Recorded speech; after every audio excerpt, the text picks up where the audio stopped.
Hey guys, welcome to Blue Pill Podcast. This is Abe, your host. It is May 12th, 2025. I didn't podcast yesterday, dude. I've just been going through the ringer, man. With just shit with life, dude. And I don't know, I just here lately, dude, I've been doing nothing but sleep. That's how I deal with stress and depression and shit. It just literally brings me down to the point where that's all I do is fucking sleep. I mean, I'm still functioning, still going to work, you know. I did some yard work and shit this weekend, but it just sucks, man. I got some shit going on. I finally broke the news to one of my buddies, a close friend, and the only reason I did that was he shared one of the skeletons in his closet the other night. So I was like, hey, if you're gonna share that type of darkness, I'm gonna share some of my darkness and explain to him what's going on. Because we're trying to set a podcast up, but Brianna dropped out, which is fine. But I ain't gonna lie, I'm like, dude, I don't even know if I want to start this new podcast with everything that's going on. Because I don't even know if I'm going to be here tomorrow. I don't know, dude. When I tell you guys, just pray for me or send a spell my way, something, I don't say that lightly, dude. I got motherfuckers who are trying to fucking murder me right now. Literally murder me. But that's okay. Because I know that I'm in good standing with my God, the creator of all. And I know that when people come against me and I'm doing nothing but good and doing right, bad shit happens to those people. Just saying. My ex-wife went blind and ended up in the grave. So, just saying. So, today, I'm sorry, man. I didn't mean for it to be such a gloomy, dark opening. But I told you guys I would do a Link's Awakening game review. So, that's what we're going to get into today. But I just wanted to let you guys know, if I disappear within the next week, yeah, something happened, dude. Maybe I'll have my wife tell you guys what's going on. Hopefully I'm still amongst the living. Which I'm sure I will be, but I don't know, dude. It's just, dude, I wish I could explain it to y'all. I told you guys I wish I could. I will, knock on wood, hopefully this shit just blows over and they leave me the fuck alone. But if not, it'll get out there somehow. I'll let you guys know what's going on. It's heavy shit. So a little backstory, dude, with Link's Awakening. It was my very first Zelda game ever. So I had the blue teal Game Boy Color. Is that worth something? I don't know. I know growing up, I remember there was a lime green one.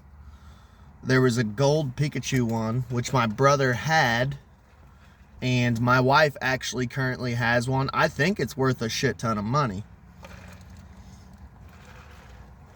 I'm not positive though, but I'm pretty sure it's worth a bunch of money. I need to look into that, because if we need money, yeah, it'd be nice to know. But I had the blue teal Game Boy Color. And my first Game Boy Color game was Pokemon Yellow. And dude, I was fucking hooked. Cause it was my first video game system ever, was Game Boy Color. And my second game that I got, I don't know, I kind of had several games, but my second game that I remember that meant a lot to me, I'll never forget when I got fucking Link's Awakening Black cartridge. in the box. I had the box, the booklet, and my whole family had grown up with Zelda, dude. We grew up with a original Nintendo system.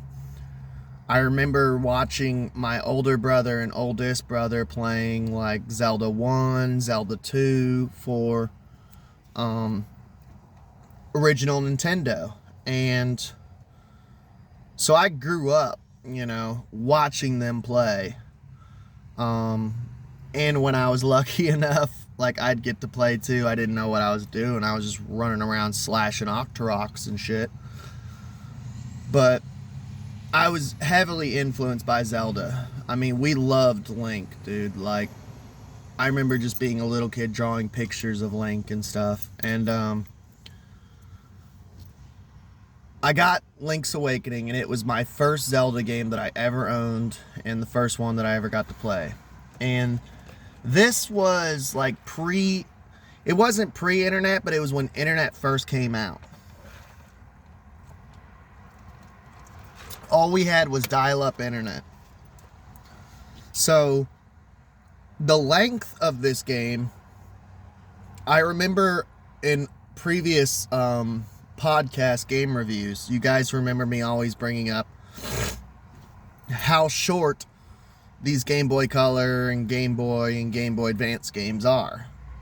Not realizing, and I kept bringing up Link's Awakening and Final Fantasy Legend 2. I haven't played Final Fantasy Legend 2 in years, so I can't really actually recall, was that a super long game?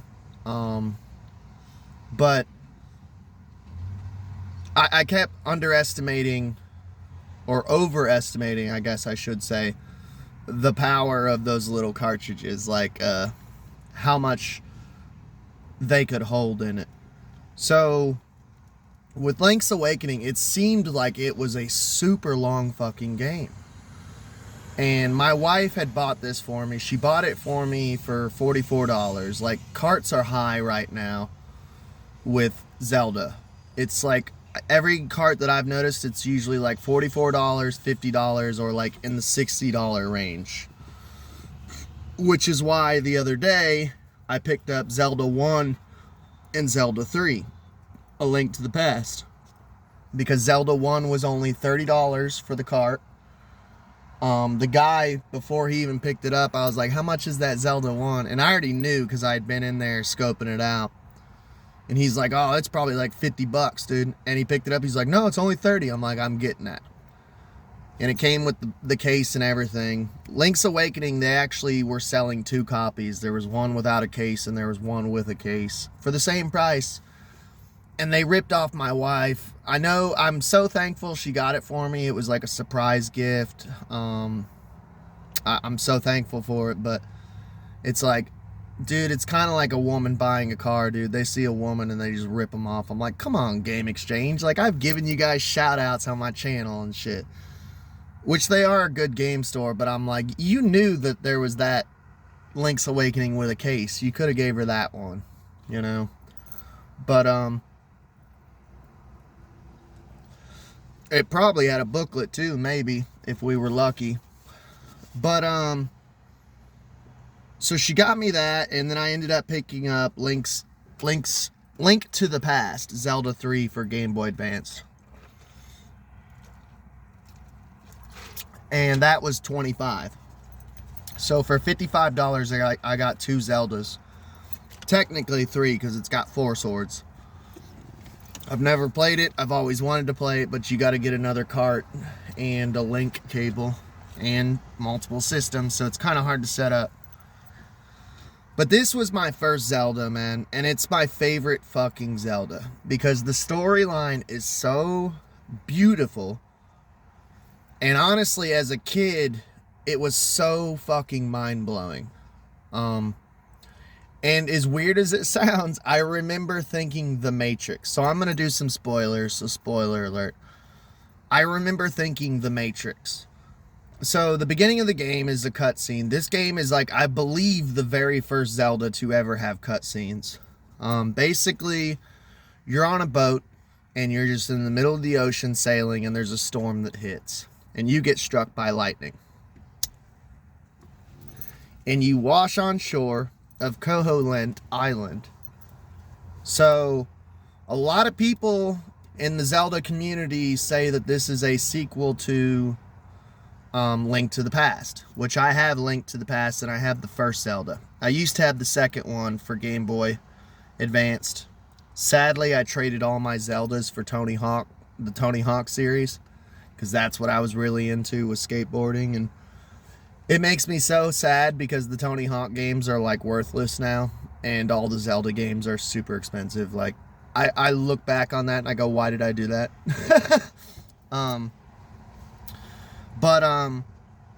They say, from what I've heard, like at the end, and I could be wrong, so correct me in the comments if you guys know, at the end of Link to the Past, Link leaves on a boat, and that's how the game ends. And in the beginning of this game, you're on a boat and you get struck by lightning and wash up on Koholint Island. So, and it is the first Link. So there's a weird thing. If you guys are not huge fans of Zelda, I didn't know until I played Wind Waker. And the beginning of Wind Waker kind of explains that there's always a hero who is Link. But it's not the same Link. It kind of explains that there's multiple Links. So Zelda 1 through 4 is the very first original Link. He's got the pyramid, or the Triforce tattoo on his left hand. He's got brown hair. He's got like the reverse mullet like me. That's the original Link. Zelda 3, he has pink hair for some reason. I don't know if he was just going through a punk rock phase or what was going on. I don't know, but it's supposedly the same Link. So Zelda 1, 2, and 3 is basically you're in Hyrule. You fight Ganon and Aghanim, the Dark Wizard. And he actually shows up in Link's Awakening. So you wash on shore to this mysterious island, and the game is just really weird and really strange, and it reminds me a lot of like Majora's Mask. And I think that's why I love this game so much, is it's a Zelda game. It still feels like Zelda, but it feels weird. And Majora's Mask felt super weird because there's the theory that Link actually died and he's in like the afterlife or limbo or whatever. It's kind of like Groundhog's Day. I hated Majora's Mask. I'm sorry, hot take. I hated Majora's Mask. That one's a very controversial one. I hate being under time limits. I hated Majora's Mask. It was such a big disappointment as a kid getting that on Christmas because I was so stoked to play it. And it's so fucking hard, and you're scared. The entire time you just feel nervous. Like when I play games, I'm a casual gamer. I want to enjoy a game. I don't want to feel nervous and sweating and stressing while I'm playing it. So this one's very free and easy blowing, but it felt weird because it's supposed to feel weird. The whole game is like, what the fuck is going on? This feels trippy because it's a dream. Link gets knocked out. He never actually washes up on shore to an island, and that's why I said spoiler alert. He's on driftwood in the middle of the ocean and wakes up. You're in a dream. The whole thing is a dream. And you actually find this out about halfway through the game. Of like Dungeon 4, which would be Face Shrine. There's actually 2 Face Shrines. You have to do the Southern Face Shrine. You have to beat it first and then beat the Northern Face Shrine. And pretty much in the Southern Face Shrine, there's like a cutscene with a beautiful hieroglyphic of the Windfish, which is basically this huge, gigantic whale with wings. And he flies through the sky, and you have to wake him up. He sleeps inside of a gigantic egg. I told you this shit's trippy, dude. It feels like a dream when you're playing it. And you have to wake him up. So, like, it's one of the most beautiful games, and it's a beach atmosphere. Like, during that era of gaming, I always found myself, like, attracted to the whole beach atmosphere type games.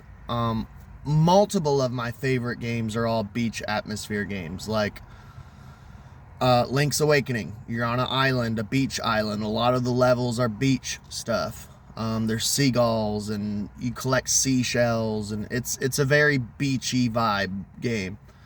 I grew up in Florida, so I think that's another reason why this game means so much to me, is I played it in Florida. I remember just riding around in the car and seeing palm trees and palmettos and playing this beach game. And I remember we moved to this place on Gyra Falcon in Spring Hill, Weeki Wachee area, and we had woods in our backyard for the first time. And growing up playing Zelda, like the creator himself said, like he based the game a lot on his childhood of going out into the woods with a stick, your wooden sword, and like exploring and shit. So I remember being so stoked of like having, for the first time in my life, like woods in my backyard, because where we grew up, it was just nothing but a flat acre and a half, 2 acres, or it might have been like a half acre of like just land, you know. We had trees to climb in and shit, but it just wasn't the same. So the first time having woods in my backyard, it was so fucking neat. It was like, when we first moved there, like me and my two brothers were like, dude, it feels like Zelda, like in our backyard. So we'd wake up on Saturday morning and go play out in the woods all fucking day. It was amazing. And now living in Kentucky, I love it. Like we go hiking and shit, and but I feel like I don't know. If you know, you know. But yeah, like Final Fantasy X, I was really big into playing Final Fantasy X down in Florida, Vice City. I just love the beach atmosphere, the colors. Like this game is a beautifully colored game. And you get that whole beach atmosphere. It's awesome.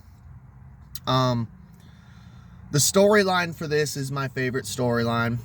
There's a female love interest who is Marin. Link is very silent, as usual, a man of few words, but she's in love with Link, and she lives with this guy named Terran. It's Terran and Marin. So I have a feeling that he is either like her dad or her husband, who's like an older dude, because he does pop up while you guys are like chatting alone and hanging out together, and she gets like real quiet and like runs away real quick, or like whatever, you know. So I wonder if for like the older audience, if they were kind of like, yeah, Taryn and her are together, you know, and she likes you, you know. But her story is so fucking sad. Like there's this beautiful scene where you're at the beach together and you're just sitting there chilling, and she's talking about how she wants to leave the island, and it is a very small island. She lives in this town, which is a very small village, and the only place she really explores is like the beach in her backyard, and not literally but figuratively, the beach and her little village. That's it. You know, she's got a library there, but like there's not much going on. And she's talking to Link of basically, like, it's a beautiful scene. The music for this game, oh my god. The music literally, like, I never cried during this game, but I could see someone crying during this game. I could see, yeah, like I wouldn't judge you if you shed a tear or two. There were several times when I'd be playing it, my wife would be watching TV, and I'm like, pause the TV, because it'd be like one of these beautiful cutscenes. Because I played it before, I beat it before. This is my second time beating it. So I was like, pause the TV, like I need to have this full volume, because I'm playing on an SP, like I need to hear this and see this, man. And I even was like, hey, watch it, man. And she's like, wow, that's beautiful. But she's sitting on the beach with Link, and she's like, dude, I want to leave this island and become a famous singer. Because she sings. She sings to the animals, and she's like a songstress. But she says, like, I want to... They're looking at the seagulls, and she's like, I want to become a seagull and fly away. You know, like, she just wants to escape Koholint Island. So, spoiler alert, when you beat the game, there's a special ending. If you want to unlock it just to see if you could do it, you could do it, or you could just look it up on YouTube, because we have this beautiful thing called the internet. You could literally just watch it. The special ending is like, they show an image of her in the sky, the windfish flies over, and you wake them up, and you see an image of her, and she turns into a seagull and flies away. So at the end, the ending is good. Just know that the ending is a good ending for Marin. She does turn into a seagull, and she flies away and gets her dream of becoming a famous singer. I'm sorry, dude, I gush over this game. This game's beautiful. So I played... There's two versions you can play. There's Link's Awakening on a gray cart. I didn't even know this existed when I was a kid until one day, me and my brother walked into a pawn shop, and we seen a gray cart of Link's Awakening. And it was my older brother. I looked at him, I said, dude, is this fake? And he's like, what do you mean? I'm like, well, I have Link's Awakening, the black cart. And he's like, no, you have the better version. He's like, dude, yours says DX on it. And that's the version I bought. You know, I would play the original if I had to. But DX is the better version. It's color, it's a black cart, so you can play it on Game Boy, or you can play it on Game Boy Color or Game Boy Advanced. And you get color. The extra features are basically, you get color, you get the choice between a blue tunic or a red tunic if you beat the color dungeon, which was like a complete dungeon that they added to the game. It's hidden in the graveyard. My advice to you is, when I was a kid, I was very hack and slash. I was all about, like, kill, kill, kill, you know. Typical boy. My advice to you would be, get the blue tunic. Because the blue one makes it to where you receive half damage. So it's going to help you in the long run. The red one is basically, you give half more damage. Like, your hits are stronger. So to me, the older I've gotten, I've been like, dude, I want to conserve those hearts. When I was younger, I was like, you know, a wild boy. Like, I just want to go in and kill and murder. But yeah, that would be my advice. Another thing too is, like, with the DX version, I'm not sure if it's in the gray cart or not, but there's a photo booth. There's a little mouse photographer. And I actually want to do this. This makes the replay value super high. So I want to buy a Nintendo Game Boy printer with ink and shit. Yes, they had a printer you could hook up, and it was compatible with this game. So throughout the game, like, I do want to play and restart it. And basically, this is my main objective, is to collect all the photos. That's why the replay value of this game is super high. And you can go to the Photoshop and view the photos that you have. I want to collect a full photo album and print them all off, because you could hook it up to the printer and print them all off. Because I have like a card binder. If you guys know me, I collect trading cards and all that shit.